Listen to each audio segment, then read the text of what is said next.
Sejarah Kota Jakarta, kota pelabuhan yang terletak di Teluk Jakarta di kawasan Sungai Ciliwung. Dengan pelabuhan Sunda Kelapa erat hubungannya sebagai sejarah asal-usul Kota Jakarta, yang merupakan pusat perdagangan sangat penting sejak abad ke-12 hingga abad ke-16. Sejak tahun 1511 orang-orang Portugis sudah bercokol di daratan Malaka. Perhatian orang-orang Portugis untuk berdagangan, mendapat sambutan baik Raja Penjajaran yang menguasai Sunda Kelapa kala itu. Untuk mendapat bantuan dalam menghadapi orang-orang Islam yang pada waktu itu pengikutnya sudah banyak di Banten dan di Cirebon. Pada waktu itu secara bersamaan Demak sudah menjadi pusat kekuasaan Islam. Kemudian diadakan perjanjian kerjasama antara Raja Penjajaran dengan orang Portugis tahun 1522.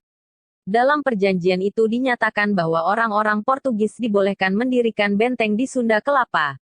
Sebuah tugu dibangun di tepi Sungai Ciliwung, menandai perjanjian itu. Tapi perjanjian itu tidak dapat diterima oleh kerajaan Islam di Demak, yang saat itu berada di puncak kejayaannya. Kemudian Sultan Demak mengirimkan bala tentaranya di bawah pimpinan menantunya yang bernama Fatahillah. Pasukan Fatahillah berhasil menduduki kota pelabuhan Sunda Kelapa pada tahun 1527. Ketika armada Portugis datang, pasukan Fatahillah menghancurkannya. Sisa-sisa armada Portugis itu melarikan diri ke Malaka.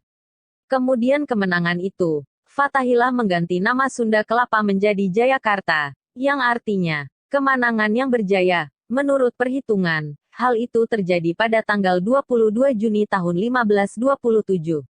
Itulah sebabnya hari tersebut ditetapkan sebagai hari jadi Kota Jakarta. Keragaman penduduk. Terusan Suez dibuka tahun 1870 untuk mempersingkat pelajaran dari Eropa ke Asia. Sejak saat itu banyak orang-orang Belanda datang ke Indonesia. Mereka datang dengan membawa keluarganya dan membawa hasil-hasil teknologi waktu itu antara lain mobil, sepeda motor dan kereta api, tren kuda, angkutan umum yang sudah ada sejak tahun 1869. Indonesia pada waktu itu menjadi tujuan dari impian orang Belanda. Karena beranggapan disinilah mereka bisa menjadi kaya, karena tanahnya yang subur menghasilkan daun tembakau, teh, kopi, kelapa sawit, karet dan bahan tambang untuk diangkut ke Eropa. Para tenaga kerja yang bisa dikerjakan mengolah kekayaan alam, pihak Belanda mengambil orang pribumi yang semakin hari semakin miskin. Orang pribumi masih kurang memadai oleh orang Belanda, sehingga diimport orang-orang Kiling, India, di samping orang-orang Cina. Orang-orang Kiling yang diimport ini sama nasib dan deritanya orang-orang kuli kontrak.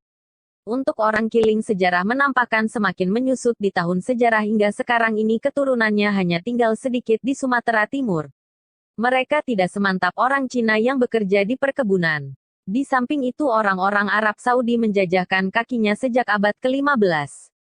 Umumnya datang untuk berdagang. Keahlian orang Arab ini dimanfaatkan oleh kolonial Belanda. Orang-orang Arab sama kedudukannya dengan orang-orang Cina.